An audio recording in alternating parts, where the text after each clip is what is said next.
Pregação e Pregadores, capítulo 14. Apelando por decisões. A fim de sermos bastante práticos e contemporâneos, nesta altura temos de considerar se devemos nos esforçar no sentido de condicionar a reunião e as pessoas para a recepção de nossa mensagem. É neste ponto que se encaixa a questão da música. Afinal, o pregador é o responsável pelo culto e cumpre-lhe, portanto, controlar este aspecto. Em nossos dias, esta pode ser uma questão muito delicada, e já conheci ministros que tiveram grandes dificuldades por causa da questão de coros, do cântico de hinos e de quartetos. Há igrejas que têm coristas ou solistas pagos, os quais talvez não sejam membros da igreja nem mesmo confessem ser crentes. Além disso, há o problema dos organistas. E passando a um tipo mais popular de música, há o interminável cântico de corinhos. E, finalmente, em alguns países, existem os líderes de louvor, cuja função especial consiste em conduzir os cânticos e fazer com que as pessoas entrem na atitude e condição corretas para receberem a mensagem. Como podemos avaliar todas estas coisas? Qual deve ser a nossa atitude para com elas? Meu comentário inicial é que, uma vez mais, temos diante de nós algo que se enquadra na mesma categoria de alguma das coisas que já consideramos. É algo que foi herdado da era vitoriana. Nada é mais urgente e necessário do que uma análise das informações que surgiram no âmbito da adoração religiosa durante o século XIX, que, para mim, quanto a esse particular, foi devastador.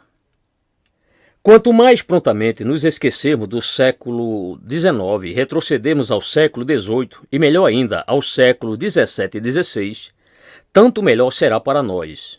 O século XIX, com sua mentalidade e perspectiva, é o responsável pela grande maioria das dificuldades e problemas que enfrentamos hoje nas igrejas. Foi naquele tempo que ocorreram as mudanças fatais em tantos aspectos da vida, conforme temos observado. E ocupando posição de grande destaque entre as mudanças que ocorreram, citamos a música em seus diferentes estilos. Com frequência, especialmente nas igrejas não episcopais, as congregações nem mesmo tinham órgão antes daquela época. Muitos dos líderes evangélicos eram contrários ao uso do órgão e procuravam justificar sua atitude com o respaldo das Escrituras. Assim, muitos deles se opunham ao canto de qualquer coisa, exceto os salmos. Não estou interessado em avaliar as várias interpretações contrárias às Escrituras que se referem a este assunto, ou em argumentar a respeito da antiguidade do canto de hinos. Desejo frisar que, se, por um lado, o canto de hinos se tornou popular no final do século XVII, e mais particularmente no século XVIII, por outro lado, a nova ênfase dada à música, e surgida nos meados dos séculos XIX, fazia parte da respeitabilidade e pseudo-intelectualismo que já descrevi. No entanto, de um modo ainda mais particular, existe um perigo real de um tipo de tirania do organista. Isso acontece porque o organista se encontra numa posição em que ele ou ela pode exercer considerável controle. Munido de um instrumento poderoso, o organista pode controlar o ritmo em que um hino é cantado, e o efeito pode variar completamente se ele o toca em ritmo apressado ou em ritmo lento. Em seu ministério, muitos pregadores têm enfrentado problemas com organistas difíceis e, especialmente, com aquele tipo de organista que está mais interessado na música do que na verdade. Por conseguinte, o pastor deve usar muito critério ao designar um organista, assegurando-se de antemão que ele é um crente verdadeiro. E se você tiver um coral em sua igreja, deve insistir nesta exigência para cada membro. A nossa primeira aspiração não é que os coristas tenham boa voz, e sim que tenham um caráter cristão, ame a verdade e se deleite em cantá-la. Deste modo, podemos evitar a tirania do organista e sua irmã gêmea, a tirania do coral. No país de Gales, minha terra natal, havia uma expressão que ouvíamos com frequência. A expressão se referia não ao coral, e sim ao canto congregacional. Era conhecida como o demônio do canto. Esta expressão queria dizer que o assunto do cantar produzia mais contendas e divisões nas igrejas do que qualquer outro assunto e que os cânticos ofereciam ao diabo oportunidades de obstruir e dividir a obra mais frequentemente do que qualquer outra das atividades da igreja. A parte disso, a música em suas variadas formas faz surgir todo o problema do elemento de entretenimento, insinuando e levando as pessoas a vir aos cultos para ouvir música e não para adorar. Meu argumento é que podemos estipular como regra bastante geral que, quanto maior for a atenção dada a este aspecto da adoração, a saber, o tipo de edifício cerimonial, o canto e a música, quanto maior a ênfase nessas coisas, tanto menor será a espiritualidade que provavelmente teremos. E disso podemos esperar menos fervor, entendimento e interesse espiritual. Todavia, desejo fazer mais uma pergunta, pois sinto que é tempo de começarmos a fazê-la.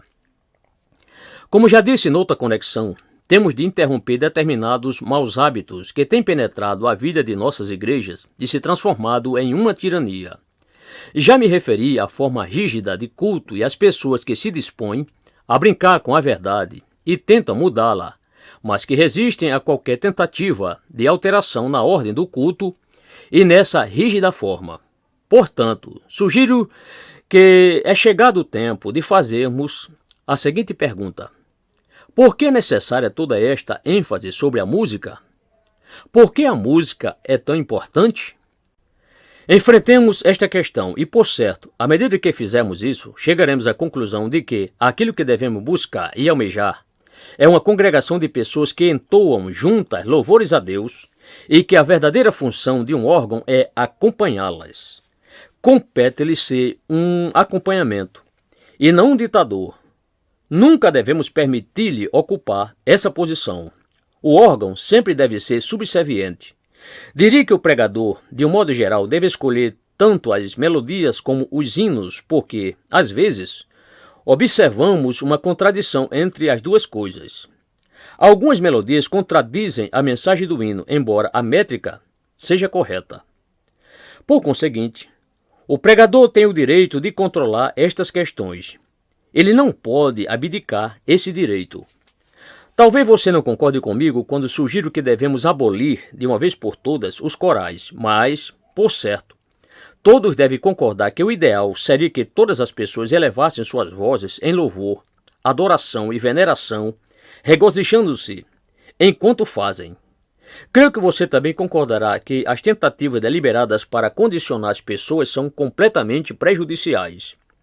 Espero tratar isso na próxima sessão, por isso agora contento-me em dizer que essa tentativa de condicionar as pessoas, de abrandá-las, por assim dizer, milita realmente contra a verdadeira pregação do Evangelho. Não se trata de mera imaginação ou teoria. Lembro-me de ter estado em uma famosa conferência religiosa onde a rotina invariável em cada reunião, e do caso de cada orador, era a seguinte: pedia-se a cada orador que estivesse presente na plataforma a certa hora. Então seguiam-se literalmente 40 minutos de canto dirigidos por um líder de louvor, intercalado com observações humorísticas por parte desse cavalheiro. Não havia qualquer leitura da Bíblia, havia uma oração extremamente breve, então o orador tinha oportunidade de falar. Isso é um exemplo do que quero dizer por elemento de entretenimento. Recordo-me de que houve um solo de órgão, um solo de xilofone, e em seguida um grupo vocal, lembra até o nome deles, os cantores do Jubileu Eureka, que simulavam mais ou menos aquilo sobre o que cantavam. Tudo isso se prolongava por 40 minutos. Confesso que senti imensa dificuldade para pregar depois disso. Também me senti compelido a modificar a minha mensagem, a fim de enfrentar aquela situação com que me defrontava. Eu senti que o programa, a forma fixa, dominava a situação e que cada indivíduo tornava-se parte integrante do entretenimento. Por essa razão, temos de ser tão cuidadosos. Portanto, eu diria como regra geral, conserve a música em seu devido lugar. Ela é uma criada, uma serva. Não lhe devemos permitir que domine ou controle as coisas, em nenhum sentido. Menciono uma outra questão que parece trivial, embora algumas pessoas lhe tenham dado grande atenção. Refere-se à maneira como devemos usar as luzes do edifício em que estamos pregando para tornar a pregação mais eficaz. Alguns templos têm lâmpadas de diferentes cores instaladas em lugares estratégicos e, conforme o sermão vai prosseguindo, as luzes vão sendo gradualmente apagadas até que, no fim, em certo caso particular sobre o qual estou pensando, não há nenhuma lâmpada acesa, exceto uma cruz vermelha iluminada, suspensa, acima da cabeça do pregador. Tudo isso é apenas condicionamento psicológico e está sendo justificado como elementos que facilitam a aceitação da verdade por parte das pessoas. Todavia, podemos deixar a questão neste ponto e dizer somente que o problema que surge aqui é o ponto de vista de um crente a respeito da obra e do poder do Espírito Santo. Quão impossível é harmonizar tudo isso com a Igreja do Novo Testamento e sua adoração espiritual. Porém, isso conduz naturalmente a outra questão importantíssima. No final do sermão, preparado da maneira como temos considerado, o pregador deve fazer apelo para que as pessoas façam decisões ali mesmo. Várias expressões têm sido utilizadas como vir à frente, vir ao altar, ritual do arrependido, assento dos interessados, etc., para descrever esse procedimento. Este é um assunto que nestes últimos anos tem ganhado considerável proeminência, por isso devemos abordá-lo. É um problema que todo pregador precisa enfrentar. Eu mesmo já tive de enfrentá-lo muitas vezes. Em diversas ocasiões, algumas pessoas têm me procurado ao final do culto para me chamar a atenção, dando-me às vezes uma verdadeira repreensão porque eu não fizera um apelo imediato para que os ouvintes fizessem sua decisão.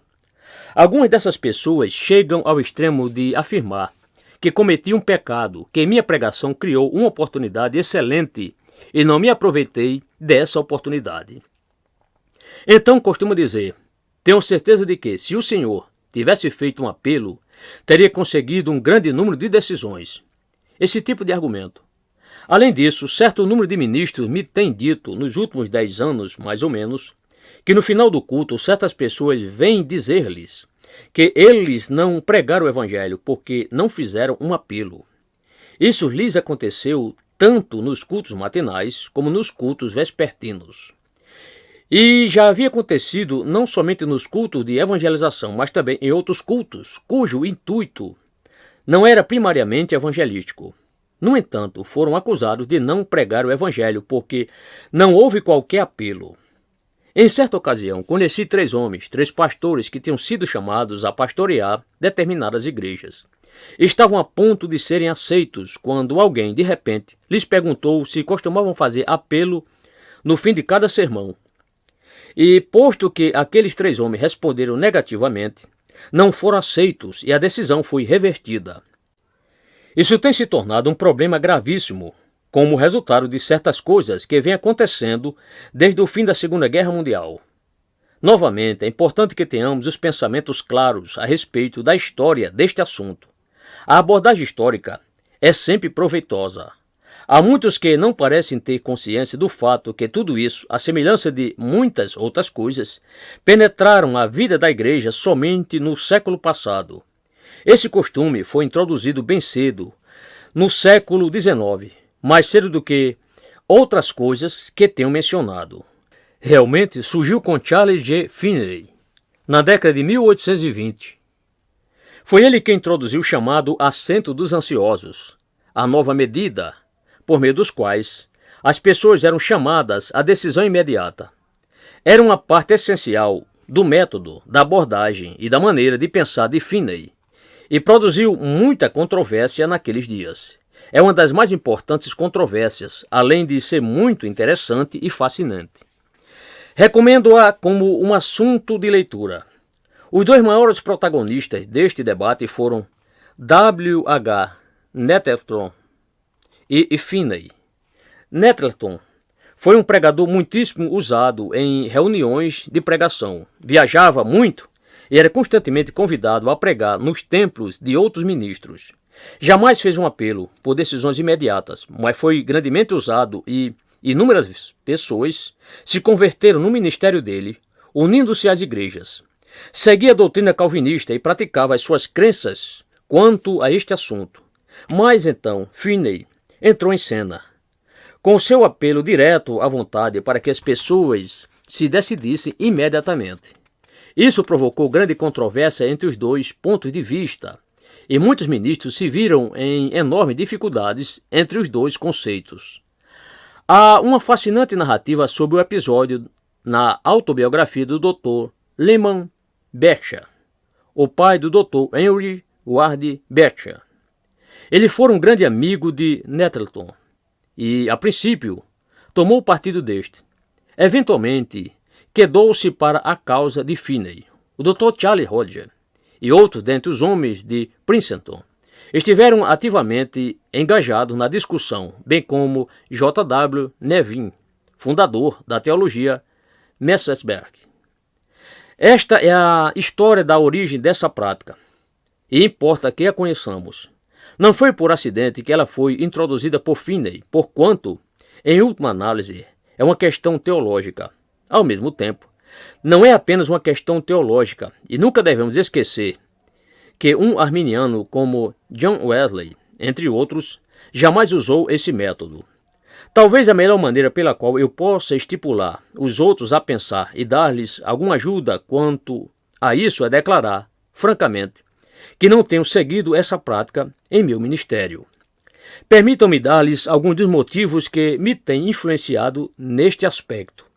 Não os declararei em qualquer ordem sistemática e precisa, mas apresento aqui uma ordem geral. O primeiro motivo é que, sem dúvida, é um erro exercer pressão direta sobre a vontade. Desejo esclarecer o que digo. O homem é constituído por mente, afeições e vontade, e meu argumento é que ninguém deve fazer pressão direta sobre a vontade. Sempre devemos chegar à vontade por meio da mente, do intelecto e, em seguida, das afeições. A ação da vontade deve ser determinada por essas influências. A minha base bíblica para afirmar isso é Romanos 6,17, onde o apóstolo Paulo declara: Mas graças a Deus, porque outrora, escravos do pecado, contudo, viestes a obedecer de coração à forma de doutrina a que fostes entregues. Observemos a ordem dessa sentença. Eles haviam obedecido. É verdade, mas de que maneira? De coração. Porém, o que os levou a fazer isso, o que moveu os seus corações? A forma de doutrina que lhes foi entregue. Ora, o que lhe foi anunciado ou pregado foi a verdade dirigida primariamente à mente. À medida que a mente apreende ou compreende a verdade, as afeições são despertadas e comovidas. Desta maneira, a vontade é persuadida e o resultado é a obediência. Noutras palavras, a obediência não resulta de uma pressão direta sobre a vontade. É consequência de uma mente iluminada e de um coração quebrantado. Para mim, este é um ponto crucial. Deixe-me falar mais sobre a importância desta ideia. Em preleção anterior, aventurei-me a sugerir que o grande Whitefield caía ocasionalmente no erro de desferir um ataque direto sobre as emoções ou a imaginação, mas lamentamos qualquer tentativa de alguém fazer isso deliberadamente. Temos aqui outro aspecto deste mesmo princípio. Assim como é errado fazer um ataque direto contra as emoções, também é errado desferir um ataque contra a vontade. Na pregação, cabe-nos expor a verdade, e, como é óbvio, isso é proeminente e primordial para a mente. No momento em que nos desviamos desta ordem, desta regra, e fazemos investidas diretas contra qualquer dos outros elementos, estamos atraindo problemas, e o mais provável é que os arranjaremos. Em segundo lugar, argumento que pressão exagerada sobre a vontade, e inevitavelmente, há um elemento de pressão em toda a pregação, mas refiro-me aqui à pressão em excesso, ou pressão demasiadamente direta é algo perigoso porque, no final, pode produzir uma condição em que o elemento determinante da resposta favorável de um indivíduo que veio à frente não foi a própria verdade, mas talvez a personalidade do evangelista, ou algum temor vago e geral, ou outro tipo de influência psicológica. Isto nos faz lembrar, uma vez mais, o papel da música nos cultos de pregação. Podemos ficar enlevados com a música, não há dúvida sobre isso. A música pode ter o efeito de criar um estado emocional tal que a mente não funciona mais como deveria e não exerce mais discriminação. Já vi pessoas cantarem até atingir um estado de enlevo no qual não mais tinham consciência do que estavam fazendo. O ponto importante é que devemos nos conscientizar de que os efeitos produzidos dessa maneira não são produzidos pela verdade, e sim por um outro destes diversos fatores. Há alguns anos deparei-me com uma extraordinária ilustração deste assunto.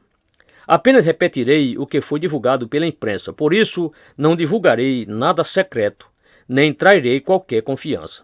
Certa vez, pediram a um evangelista da Inglaterra que dirigisse um programa de canto de hinos no domingo à noite, transmitido pelo rádio. Esse programa era levado ao ar, regularmente, por meia hora, todos os domingos. Diferentes igrejas eram solicitadas a fazer esse programa, semana após semana. Ora, naquela ocasião particular, esse bem conhecido evangelista estava realizando esse programa no Albert Hall, em Londres. Tudo fora planejado conforme era costumeiro, com meses de antecedência. Cerca de uma semana mais ou menos antes do programa ser realizado, chegou a Londres outro evangelista, e ao ouvir falar sobre isso, o evangelista britânico o convidou a pregar antes da meia hora de hinos ser levada ao ar. E o evangelista visitante fez isso mesmo. Ele foi avisado de que teria de parar sua pregação a certa hora, porque naquele momento estariam no ar para a transmissão do canto dos hinos. Portanto, o evangelista pregou e terminou sua pregação exatamente na hora marcada. De imediato, os hinos foram colocados no ar por meia hora. Quando tudo terminou e não estava mais no ar, o evangelista visitante fez seu apelo usual, convidando as pessoas a que viessem à frente. No dia seguinte, esse evangelista foi entrevistado por repórteres e, entre outras perguntas, perguntaram-lhe se estava satisfeito com o resultado do seu apelo. Imediatamente ele retrucou que não estava, que estava desapontado e que o número de pessoas que atenderam o convite fora menor do que estava acostumado a obter em Londres, bem como em outras localidades. Então, um dos jornalistas lhe fez a pergunta óbvia, ao que ele atribuía o fato de que a reação foi comparativamente pequena nesta ocasião. Sem hesitação, o evangelista respondeu que isso era bastante simples, pois, infelizmente, houve uma interrupção de meia hora para o canto de hinos entre o fim do seu sermão e a apresentação do apelo. Isso, declarou ele, era a explicação. Se ao menos lhe houvesse sido permitido que fizesse o apelo logo após o fim de seu sermão, o resultado teria sido muitíssimo maior. Esse não é realmente um episódio iluminador e instrutivo? Não comprova que, às vezes, o produz os resultados, como ficou claro, não é a verdade nem a atuação do Espírito? Pois aquele pregador, pessoalmente, admitia que os resultados não podiam resistir ao teste de meia hora de canto de hinos. Admitia que meia hora de hinos pode anular os efeitos de um sermão, sem importar quais tenham sido esses efeitos, e que, por isso, os resultados haviam sido desapontadores. Esse episódio é uma ótima ilustração do fato de que a pressão direta sobre a vontade pode produzir resultados, embora isso não tenha qualquer relação com a verdade. O meu terceiro argumento é que a pregação da palavra e os apelos por decisões são coisas que não devem ser separadas em nossa maneira de pensar. Isto exige mais esclarecimento. Um dos grandes princípios enfatizados no ensino reformado, que teve início no século XVI, foi o princípio de que as ordenanças jamais devem ser separadas da pregação da palavra. Os católicos romanos eram os culpados dessa separação, e isso resultou em que as ordenanças foram divorciadas da palavra, tornando-se entidades autônomas. De acordo com o ensino católico, o efeito e o resultado nas pessoas seriam produzidos não por meio da pregação da verdade, e sim por meio da ação das ordenanças que agem ex opere operato. O ensino protestante condenou essa doutrina, ressaltando que as ordenanças não devem de maneira alguma ser separadas da pregação, e que essa era a única maneira de evitar noções semimágicas e experiências espúrias. Meu argumento é que o mesmo princípio se aplica a este assunto de convites para que as pessoas façam decisões, e que a tendência crescente tem sido a de colocar mais e mais ênfase sobre o apelo e as decisões, considerando isso algo que subsiste por si mesmo. Lembro-me de ter estado em uma reunião evangelística, na qual eu, além de outros, sentimos que o evangelho não fora pregado verdadeiramente. O evangelho fora mencionado, mas certamente não fora transmitido nem pregado. Mas, para minha admiração, um grande número de pessoas se dirigiu à frente em resposta ao apelo feito no final. E imediatamente surgiu a pergunta: o que pode explicar isso? No dia seguinte, eu discuti essa questão com um amigo. Ele disse: não há nada difícil nesse fenômeno. Esses resultados não estão ligados à pregação. Então insisti: então, o que aconteceu? Ele replicou: isto é Deus respondendo às orações de milhares de pessoas que, ao redor do mundo, clamam por esses resultados. Não é a pregação. Minha contenção é que não deveria haver essa disjunção entre o apelo e a pregação, da mesma maneira que não deve haver separação entre as ordenanças e a pregação. Meu quarto ponto é que esse método envolve com certeza a implicação de que os pecadores têm um poder inerente de decisão e de conversão pessoal. No entanto, isso não pode ser conciliado com o ensinamento bíblico, tal como o vemos em 1 Coríntios 2,14. Ora, o homem natural não aceita as coisas do Espírito de Deus porque lhes são loucura, e não pode entendê-las porque elas se discernem espiritualmente. Ou em Efésios 2, verso 1, que assevera: ele vos deu vida, estando vós mortos nos vossos delitos e pecados. E existem muitos trechos semelhantes. O meu quinto ponto é que neste assunto de apelos, a implicação de que o evangelista, de alguma maneira, se encontra na posição de manipular o Espírito Santo e as suas realizações.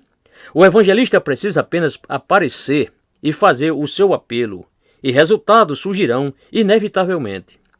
Se houvesse fracasso ocasional ou uma ou outra reunião com pouca ou nenhuma reação positiva, esse problema não existiria. Mas tão frequentemente, em nossos dias, os organizadores são capazes de predizer o número dos resultados.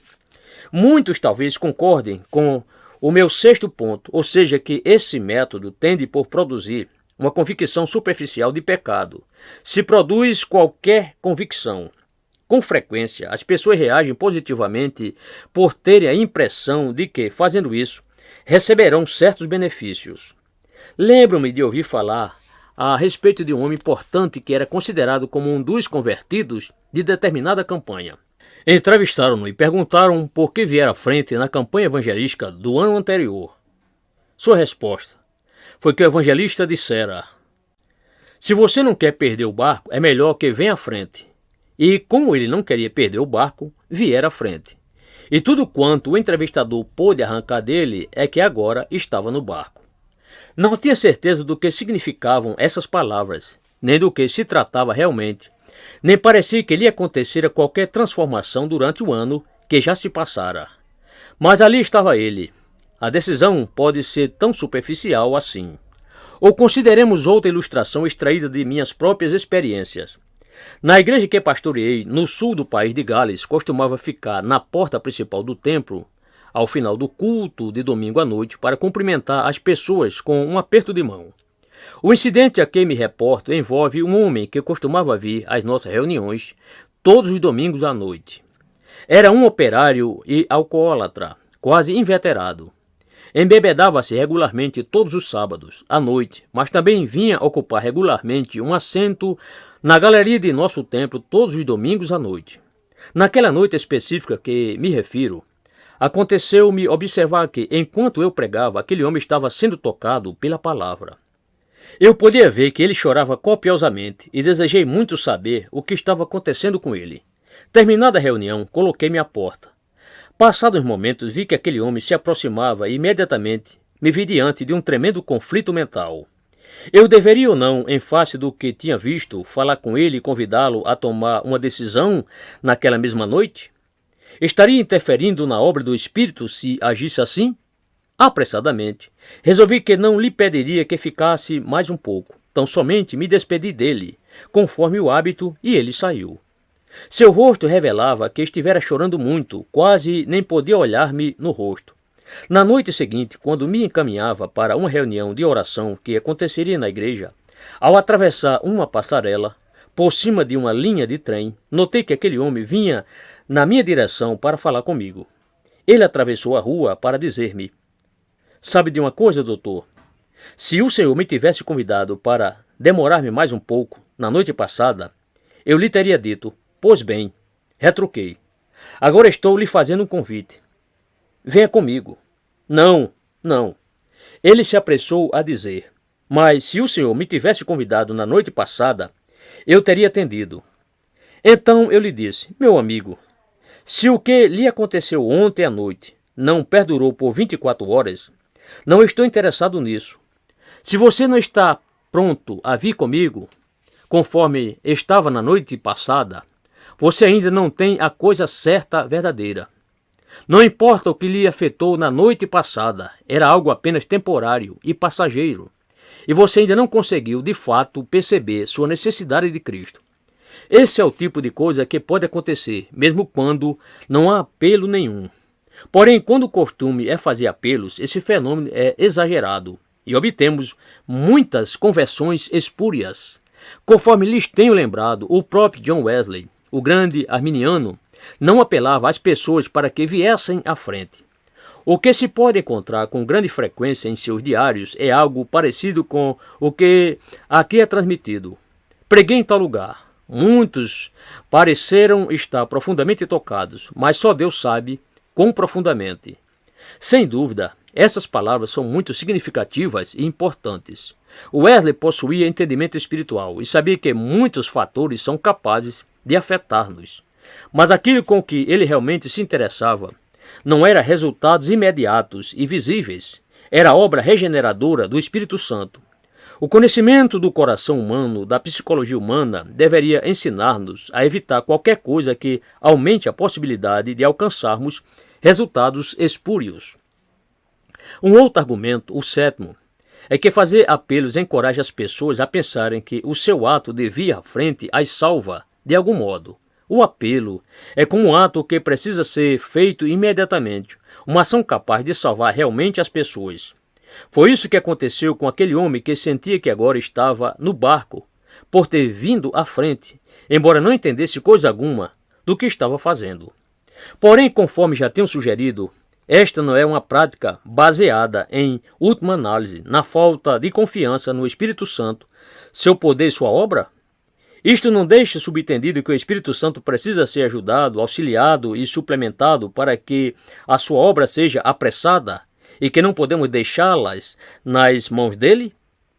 Não vejo como podemos evitar essa conclusão. Ou, apresentando o problema sob outra luz, nono ponto, todo este problema não surge do entendimento da doutrina da regeneração? Para mim, esta é a questão mais séria de todas. O que devo dizer é isto, que abrange este ponto e o anterior. Visto que esta é uma obra do Espírito Santo e somente dele ninguém mais pode realizá-la em seu lugar. A verdadeira obra de convicção de pecado, de regeneração, de outorga do dom da fé e de nova vida cabe unicamente ao Espírito Santo.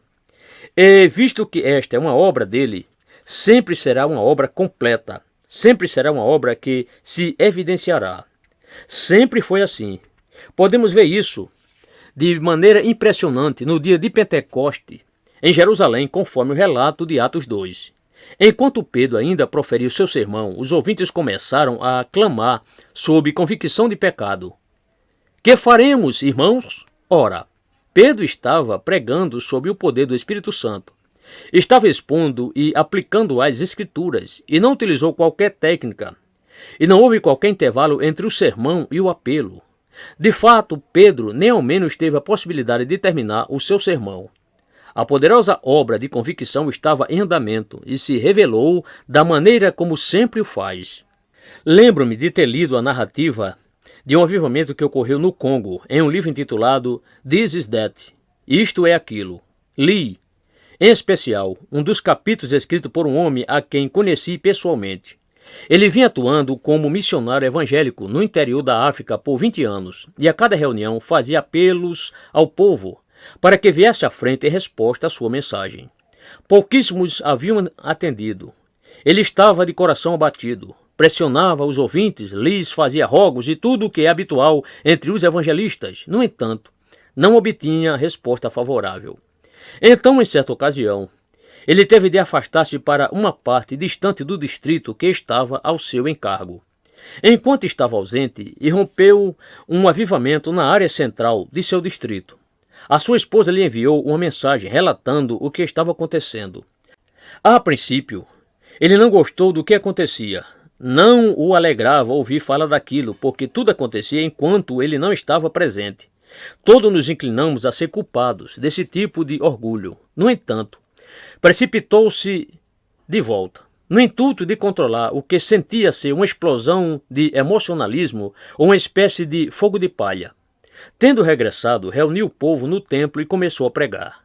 Para seu completo espanto, antes de chegar à metade do sermão, as pessoas começaram a vir à frente sobre profunda convicção de pecado. Aquilo que ele tentara levá-los a fazer por 20 anos e não conseguira, agora faziam-no espontaneamente. Por quê? Porque o Espírito Santo estava realizando a obra. Sua atuação sempre se torna manifesta. Assim deve acontecer, e sempre acontecerá. Certamente, isso não exige demonstração nem argumento a seu favor. A obra de Deus sempre se evidencia na natureza, na criação ou na alma dos homens. Já passei por muitas experiências concernente a este aspecto da questão. Mais adiante, falarei algo sobre o romance da obra do pregador e do ministro do Evangelho. E este é um dos aspectos desta obra. Lembro-me que, durante os dias negros da Segunda Guerra Mundial, tudo era extremamente desencorajador. Os bombardeios haviam dispersado a nossa congregação e assim por diante. Eu passava por um período de grande desânimo. De repente, recebi uma carta das Índias Orientais Holandesas, que agora tem o nome de Indonésia. Fora enviada por um soldado holandês que me dizia que sua consciência o inquietara de tal maneira que, finalmente, resolvera escrever-me para contar o que lhe acontecera 18 meses antes. Esclareci-me que viera à Inglaterra com o exército livre holandês, e enquanto estava aquartelado em Londres, viera aos nossos cultos por diversas vezes. Naqueles dias, ficara convencido de que nunca fora um crente verdadeiro, embora tivesse pensado que eu era. Depois passou por um sombrio período de convicção de pecado e de desamparo espiritual, mas, eventualmente, pudera ver com clareza a verdade e, desde então, muito se regozijava. Nunca me contara o que havia acontecido consigo por diversas razões, mas agora me informava tudo em sua carta. Minha reação a essas coisas é a seguinte: que importa se eu souber ou não do resultado da pregação?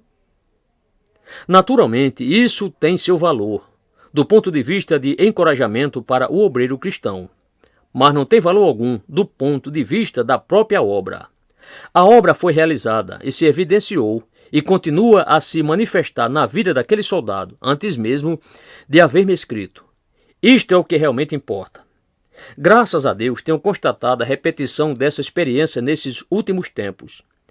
Tendo-me aposentado da responsabilidade pastoral e viajado por muitos lugares e desfrutado de mais tempo, encontrei pessoas em vários lugares da Grã-Bretanha que me disseram que se converteram enquanto ouviam a minha pregação.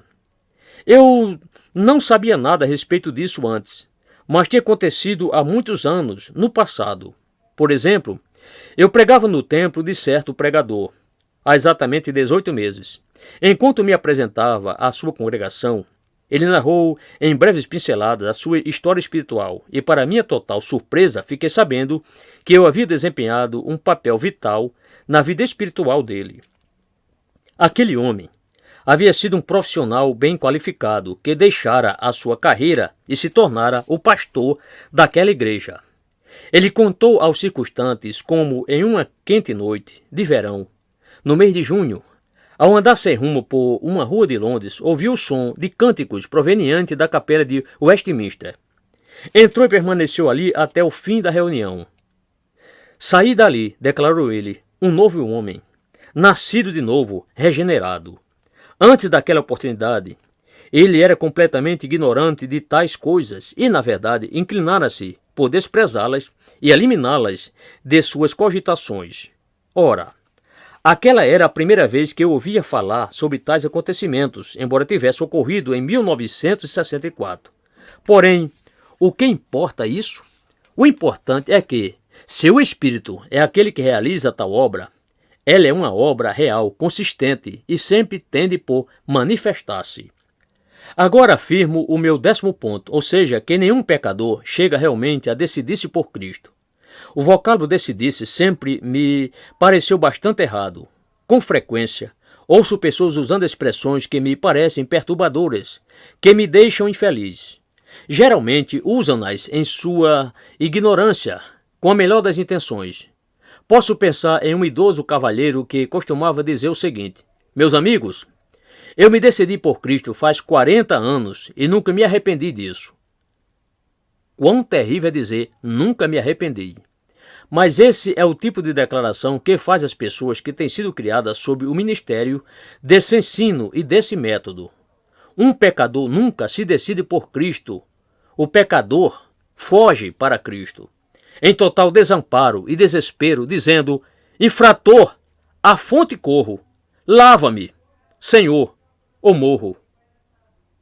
Ninguém chega verdadeiramente a Cristo, a menos que se lance nele como seu único refúgio e esperança, seu único meio de escape das acusações da própria consciência e da condenação ante a santa lei de Deus. Nenhuma outra coisa é satisfatória. Se um homem disser que, tendo pensado sobre a questão e considerado todos os aspectos envolvidos, terminou por decidir-se ao lado de Cristo, e se o fez sem qualquer emoção ou sentimento, não posso considerá-lo um homem que foi regenerado. O pecador convencido não se decide por Cristo, assim como um coitado que está se afogando não decide pegar a corda que lhe é atirada. Ele se agarra à corda, porque ela é o seu único escape. Esta expressão é totalmente imprópria. No entanto, temos novamente de confrontar o argumento dos resultados. Mas veja o que acontece, dizem muitos. Ao que me parece, este é um argumento que pode ser respondido de diversos modos. Um deles é que nós, protestantes, não devemos lançar mão do argumento jesuítico, o argumento de que o fim justifica os meios. Isto é o que significa o argumento dos resultados. Contudo, temos de ir mais além e examinar os resultados e as reivindicações que são feitas. Qual a porcentagem de permanência dessas decisões?